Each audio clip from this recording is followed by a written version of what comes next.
Bueno, buenas tardes. Mi nombre es Sandra Patricia Castro y con mis compañeros eh, Irina Santos, Jesús David del Toro y Oscar Antonio Jaraba les vamos a exponer, socializar los paradigmas de investigación científica. El positivismo es una corriente filosófica que sostiene que el conocimiento válido es el que proviene de la observación, la experiencia y la verificación empírica. Surge en el siglo XIX, empleada en la consolidación de la ciencia moderna, influenciado por los avances en física, biología y sociología. Su principio clave son los hechos comprobables mediante el método científico, es lo único que constituye el conocimiento. Y marcó el desarrollo de las ciencias naturales y sociales, influyendo en la educación, la investigación y la forma de concebir su progreso. Sus autores representativos, Augusto Conte, que fue el fundador fue el padre del positivismo, Emily Durkheim, hechos sociales medibles, y Skinner, el conductismo. Eh, gracias, Bueno, Oscar. por su parte, el paradigma pospositivista surge como una evolución y crítica del paradigma positivista. El pospositivismo no se limita a un solo método, pero a menudo emplea métodos cuantitativos para la recolección y análisis de datos. Sin embargo, su enfoque es más flexible y más crítico. Se utilizan para medir variables y probar hipótesis. También se da el recurso de la falsación, que en lugar de buscar pruebas que confirmen una teoría, el investigador debe buscar evidencia que la refute. Y la triangulación, se fomenta el uso de múltiples métodos, tanto cuantitativos como cualitativos. Las teorías son vistas como representaciones perfectas de la realidad y como herramientas útiles para explicarla y predecir fenómenos. Se da la hipótesis como conjetura, se da el rechazo a ese determinismo absoluto y la teoría cumple un rol muy importante. En cuanto a los autores, encontramos a Egon Guba, que nos habla del pospositivismo en ciencias sociales, a Thomas Kuhn, que nos habla de los paradigmas científicos, y a Karl Popper, el falsacionismo. Del mismo modo, el paradigma constructivista se centra en la idea de que el conocimiento no es algo que se descubre, sino algo que se construye activamente. Los métodos de investigación constructivista buscan comprender esa complejidad de las experiencias humanas y las múltiples realidades. Utiliza principalmente métodos cualitativos para explorar a profundidad las perspectivas, con observación participante, con entrevistas a profundidad en grupos vocales y con análisis de los contenidos. En el constructivismo la teoría no es un marco rígido y se utiliza para predecir. La teoría cumple un rol muy importante. El proceso de teorización es predominante en la inducción. Se rechazan esas leyes universales y aquí el investigador cumple un rol muy importante. Sus teóricos, encontramos principalmente a Jean Piaget, que nos habló del constructivismo individual, a Lev Vygotsky, que nos habló del constructivismo social, y a Jerome Brunner, que nos habló del currículo en espiral. Bueno, continuando con la presentación, el paradigma sociocrítico prioriza la investigación colectiva.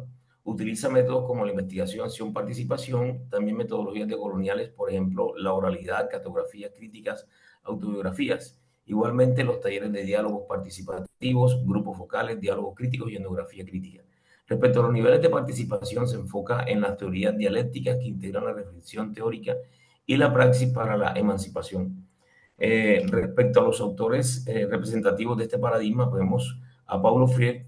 Él critica lo que es la educación bancaria e influencia en los movimientos pedagógicos de lucha en Latinoamérica, promoviendo pues la educación popular.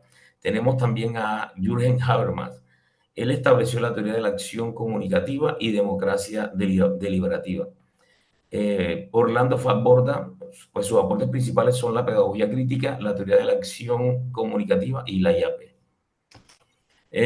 Respecto a las dimensiones ontológicas de cada paradigma, el paradigma positivista expone la realidad como única, dinámica, objetiva y medible. El paradigma positivista tiene en cuenta la realidad como algo conocible, pero completamente objetiva, reconoce limitaciones en el acceso a la realidad completa.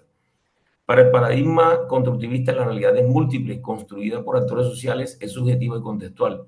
Mientras que para el paradigma sociocrítico, la realidad es dinámica, moldeada por estructuras sociales e históricas de poder, desigualdad. Rechaza visiones estáticas de la realidad educativa. Enfoques metodológicos. Dentro de los enfoques metodológicos tenemos el enfoque cuantitativo, que se centra en la objetividad, busca la explicación causal de los fenómenos, su método principal es el hipotético deductivo. Tenemos el enfoque mixto, que combina métodos para lograr una visión más completa, se usan estudios que requieren tanto medición como interpretación. Tenemos el enfoque participativo o enfoque sociocrítico, que no solo busca conocer, sino transformar la realidad social. Y el enfoque cualitativo, que se centra en comprender significados, vivencias y contextos, reconoce la subjetividad del investigador como parte del proceso. Desarrollo histórico de los paradigmas. Se apunta al siglo XIX con el representante Auguste Comte, donde orienta la explicación causal, la medición y la búsqueda de leyes universales. A comienzos del siglo XX surge como crítica al positivismo por su rigidez para centrarse en la comprensión de realidades sociales desde una perspectiva de los sujetos. A mediados del siglo XX tenemos ideas revolucionarias como las de Popper, que sostiene que no hay verdades absolutas, sino teorías que resisten a la crítica. Ya a finales del siglo XX se critica la neutralidad de la ciencia, donde busca un conocimiento que promueva cambios sociales. Y en el siglo XXI surge como superación de la oposición entre lo cuantitativo y lo cualitativo, reconoce la complejidad de la realidad y se adapta a problemáticas contemporáneas que requieren enfoques integradores. Ya para finalizar, con el impacto de los paradigmas en la investigación educativa, desde el paso del positivismo hasta las posturas cualitativas que han dejado un legado en las investigaciones, como es analizar las partes, los desempeños académicos, a reconocer una realidad multidimensional, dinámica, considerando que el aprendizaje interviene en factores socioemocionales, culturales y físicos. También el investigador deja de ser imparcial a ser un investigador reflexivo, crítico, comprometido. También reconocemos que no hay una única verdad, sino múltiples perspectivas donde se promueve el diálogo y la participación de los sujetos. Muchas gracias.